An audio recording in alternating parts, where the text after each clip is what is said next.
With AI video, we're nearly at a point where you can create an AI avatar that can hold your product walking down a street and be talking about your product face to camera that nearly looks completely real.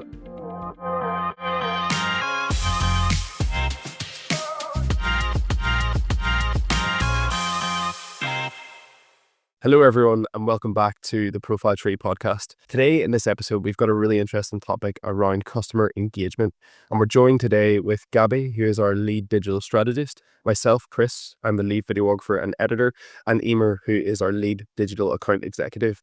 So customer engagement has shifted from watching stories to shaping them.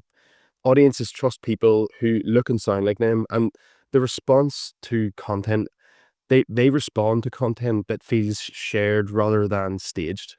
Today, we're going to look at how letting customers take part in the storytelling process changes how videos are made, how they are received, and why this approach often works better than highly produced brand-led content. So, Gabby, what do you think the main points are around social media when it comes to customer engagement? Well, in terms of social media content, I think the biggest kind of change you've seen in terms of even how, say, like your audience engages with you is that you'll see a big shift moving away from, say, like the overly polished and promotional content, but actually sharing a bit of your personality and say, a little bit behind the scenes, and even just for your business is going to help be a big driver for content. But I think when it comes down to the point of, say, for example, looking how you can connect more with your customers and make them part more of your story, is that you're effectively looking to, say, move away from that overly polished, like I mentioned before, kind of content where, say, for example, if you are, say, a skincare brand and you're maybe sharing a promotional video for, say, your new product, that's not going to resonate as much as, say, for example, if you have maybe a previous customer doing a video testimonial, maybe showing the before and after effects of using that product, or just showing the basic needs in terms of the steps you need to take, because audiences now, we're going to kind of resonate more with that because we're going to be able to see content that we feel that we can relate to, rather than, say, something overly polished that's going to make us question, say, the validity or the authenticity really of that product. But I think even when it comes down to, say, like in terms of engagement, it's not even just, say, a matter of sharing video content with, say, maybe discussing, say, like your products, or say even video testimonials, but it's even just trying to build that trust with it. You also, say, sharing the reviews that you've got, or say feedback, and even taking feedback that you've taken, say, even if it's a bit critical, but showing how you've applied that. That's really in terms of how you can incorporate that into your social media marketing as well as your content. Yeah, true, totally. What about from your angle, Eimear, the client services perspective? Would clients be engaged, or would they be likely to be engaged with projects and stuff? Yeah, so I think from our perspective, client testimonials are something that we would kind of incorporate a lot into our commercial projects. So we would work with clients, and typically at the end of the project, we'll request just a quick review, a quick testimonial. That can be a written testimonial or a video testimonial based on their experiences. So these kind of testimonials, along with word of mouth referrals, have been really, really big for us in terms of lead generation. And it's amazing because it's obviously free of charge, and it also shows an element of trust to new clients from existing clients that we've already worked with. But in terms of, from our perspective, our role with clients in terms of more user involved content would be making sure that the clients feel comfortable, because it's quite a jump from the traditional polished content that we would, maybe you would hire someone to create some promotional videos or photography for you. So it's quite a jump, and just making sure that they're comfortable and that they feel secure with kind of putting this kind of content out will be more our role, just making sure that they're happy with it. A cheaper way, if you maybe don't have budget. It also resonates really well, as Gabby was saying, with customers. If you're seeing like a customer-led video or someone's experience with your product or service, I just think that resonates a lot better with customers, and that's what we try to tell our clients whenever they're maybe having a little bit of doubt about using more user-focused content and user-involved content as well. I think even just a point there you made, Eimear, even just from my experience of working with businesses, I've worked with a lot of businesses that have said they've built their reputation or built to where the business is now through word of mouth, just say from referrals and maybe other customers talking to say family members or friends. And I think even when it comes down to say like a lot of business might think, how am I going to kind of display that and share that through whether it's video content or say imagery or anything else on top of that. But you really kind of think about that you've already kind of laid the groundwork. You've built that word of mouth, so it's just taking that word of mouth reputation you have and sharing it to a wider audience online. I think one of the main things we probably need to touch on is what exactly is customer engagement, letting our audiences tell the story. I think the biggest thing is after working on a project or building rapport or relationship with a client, it's to explore those options that you've already built up a relationship. So you don't really need to, reach out and start giving them a full plan of what you're expecting to do or what you want to do together. But it's working with your relationship with them and coming up with content or a campaign of sorts that will allow you to then help maybe sell or promote or build brand awareness. So, like, if I take an example, you could do a post about the culture of their business or something like that. And that would shift the focus from the products that they're trying to sell to the people that are working or driving that business forward. It makes the business feel a little bit more human and relatable to the customers and candidates that are going to be working with them.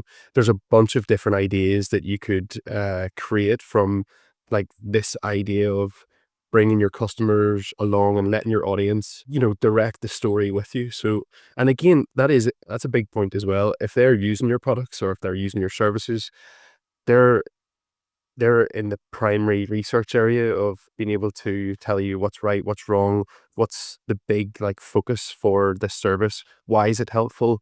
There's a lot of things to think about. One of the things that you mentioned there, Eimear, was about making them comfortable with that choice. And I guess there's a few things that we probably need to touch on that businesses shouldn't do for pushing customer engagement, and it's not to force participation. Number one, engagement will drop fast if audiences feel pushed to comment or tag friends. If you're in their face telling them to do this, do that, you know they can spot bait, and it'll damage the trust. So you need to be careful with that, and that's if you're creating your own content and pushing it out and asking them to engage with it. It's not quite the relationship with the client. But another thing then, you don't want to script what they're going to say. So if you are doing testimonial videos with a client, you don't want to give them, this is what I want you to say, because it's not authentic then. And people can spot that as well. I've done a bunch of different testimonials. It's funny, there's been one or two clients that have said to me, what do you want me to say? And the first thing I say to them is, I don't want you to say anything. I want you to answer the questions because I want the real review. I want the real response. And if it was awful, maybe we wouldn't post it. But lucky enough, we haven't had that situation yet. I just remember working with a couple of businesses here in Belfast, and they were saying really good things about the business, but I kind of wanted to focus more on them as the working relationship really does matter. So by us promoting their business and spreading the word about what they do through our content, even if it is testimonial videos, it's still beneficial and there's a collaboration there. And you don't want to use the customers as a prop either. So featuring people only when it suits in a campaign, or ideally you want to build it into your process of work where it becomes something that is always getting attention. If it is creating testimonial videos, if it is creating videos that maybe in-house, for example, we created a few videos there this week. They're going to go on our YouTube channel and we're going to ask customers to engage with those videos. So that's still the same helping them lead what videos we get next. They might say, "This is great, Chris. Could you create a video on this for us to give us a bit more information on that?" So whatever it may be, there's YouTubers that I follow that are creating tutorials for editing, for example, and I've seen dozens of comments in there asking for them to focus on a certain aspect or a certain type of editing. So it's really, really interesting. For a business, it's really beneficial. Have you seen any first-hand examples of this? Yeah, like say for example, like you picked up on a few points there that I think is actually important. Even say like even to mention like in some examples that I've seen. So say like you mentioned like not using customers as props, and say and even one big element I think is that you don't want to fake the authenticity of it, because say like one example I've seen recently, I couldn't tell you the name just because I saw it just in passing just through scrolling on TikTok, but I've seen like say there's a skincare brand, I think they're based in America, but they had someone. Now, I don't know whether it was a paid promotion or they were just maybe working collaboration, say, as a customer, but she was like using this, say it was like a skin cream, and she was saying, look, you can always see the results.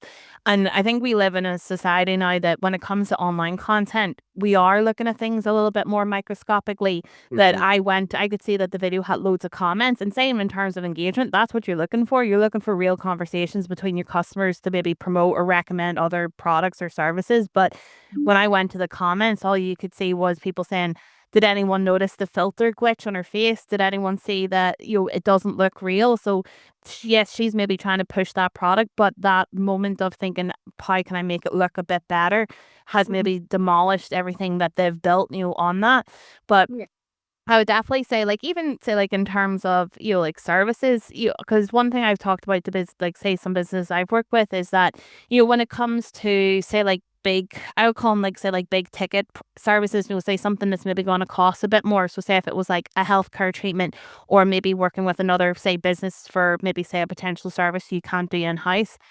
If you can get an idea of who that business is, who you're going to work with, that is going to make you more comfortable. So say for example, if I was going to say, like, I hate going to the dentist, but if I knew that my dentist put videos up to show what the environment's like, what the team are like, that might put me in more at ease to think, you know what, I'm going to go ahead and book that. But I definitely say, probably in terms of the examples I've seen, it is more looking at terms of probably what not to do.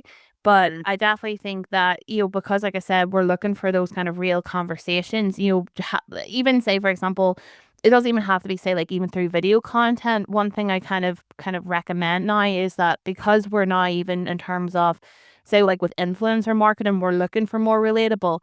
I always like talk to clients that, say, for example, if they sell products like, say, like clothing, or even just in terms of their services, ask their audience to tag them, say, like, for example, on Instagram with their own branded hashtags, so they can generate that user generated content to show the real kind of authenticity there.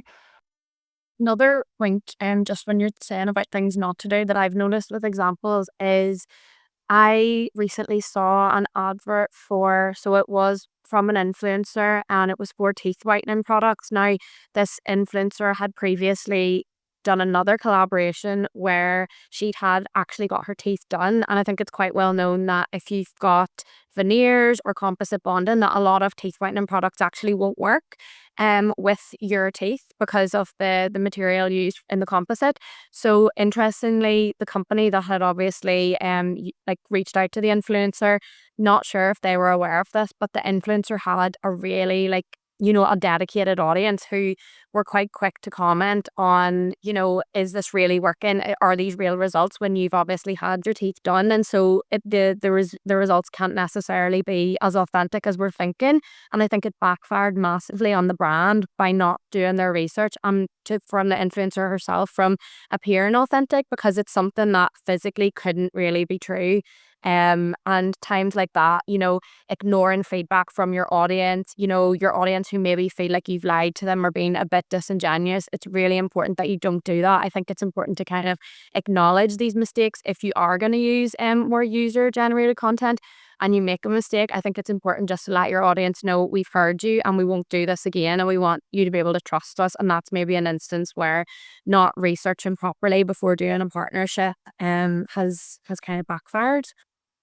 Yeah, and I would even say that, say, like, even just something you said, Eimear, about, like, kind of connecting with your audience and asking them, what they want. I think that's a big driver for engagement, because say if you're a business struggling to know what content should we post or what's going to get us the engagement.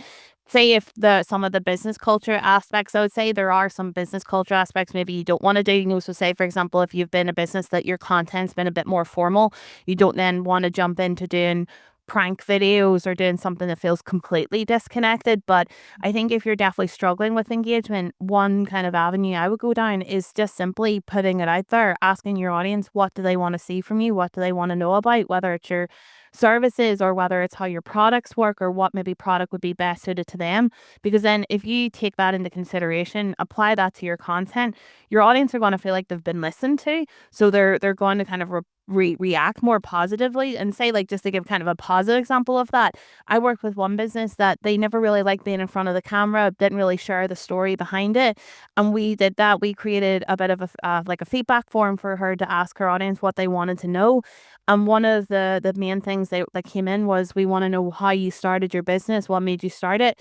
She got perfect played her, because it's a bit braver than I would. She got in front of the camera, did I think it was like a 1 minute long video just explaining why she started the business, why she decided to go down that avenue. And I remember watching the reaction to that video content, and it got her thousands of views on both Facebook and Instagram. But she then saw comments saying, I've always wanted to know, I'm going to go check out more of your products. So it definitely is a good way to tap into where you're going to get that engagement, which is through your audience directly. Totally. I think one of the big things, well, let's look at some takeaways for businesses. Engagement starts before the camera's turned on.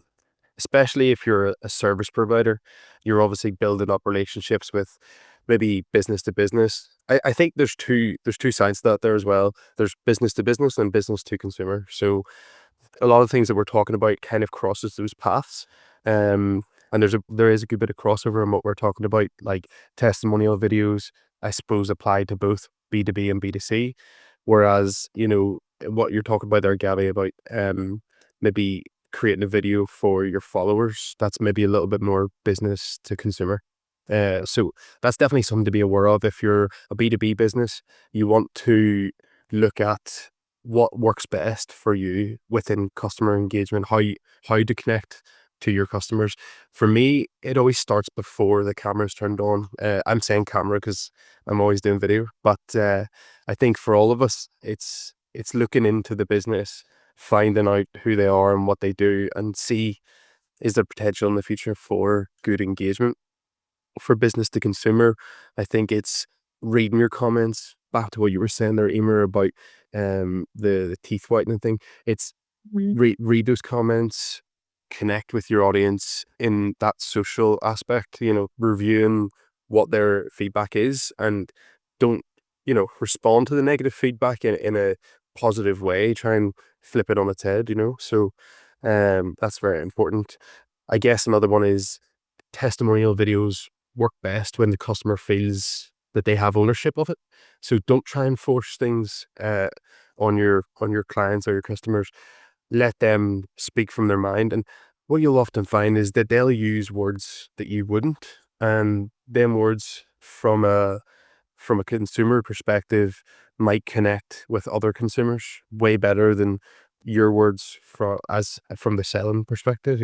Another thing with testimonial videos, those moments that you'll capture, the unscripted moments work best. So the small pauses, the imperfect polish on the videos, unexpected details, they're believable, we're using that word believable, but they're authentic, so people can see, is this actually, again, back to what Gabby was saying earlier, we're way more aware, and we're 2026 now, we're way more aware when we're watching videos online. I can spot AI videos straight away nearly. I mean, it's becoming more challenging for sure, but it's nearly like a game, when you're online, you're like, is that real?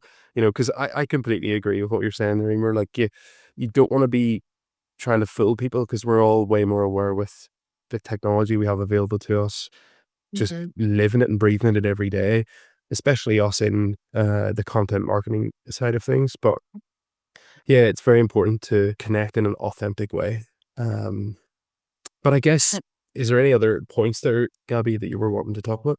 Well, I was just gonna say, just like where you were talking about there, say like with the AI videos, I definitely think, say like when it comes to AI, whether say you struggle with video content or you need a little bit of say support in terms of creating video content with AI, it's definitely an avenue that you can go down. But when it comes to say if you're using AI video content, it's definitely not one that I would say put towards showing your products or your service. Say maybe in services is a little bit more lenient, but I definitely think because of the authenticity, and I think as well in terms of building that trust, because say I would probably say like AI videos, and you're definitely right, Chris. I think when it comes to AI visual content, it is getting harder and harder to kind of recognize what's AI and what isn't.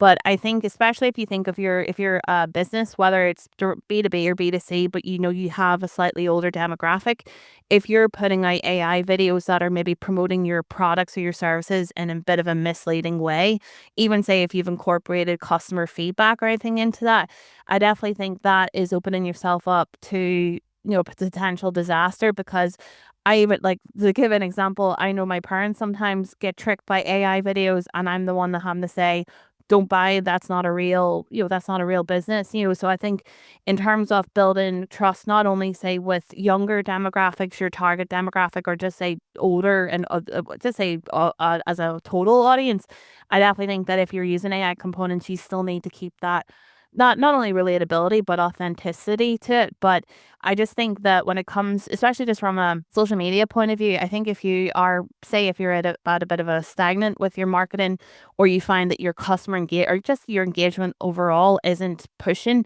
you really need to then adapt to see where you can bring some form of culture, whether it's something starting off with something minor of introducing your team, showing a bit of behind the scenes, even in terms of how your services and products work, to then maybe building that to video testimonials from your customers, or having them using your services or products as video kind of testimonials.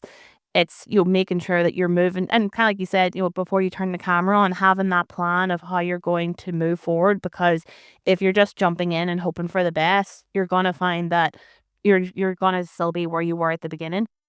I think with AI video, we're nearly at a point where you can create an AI avatar that Yeah. can hold your product walking down a street and be talking about your product face to camera, that nearly looks completely real. I mean, I've seen firsthand how it's done. So there's definitely a bit, you're right, the older generation, and I say older, I suppose some of us are creeping into that generation now.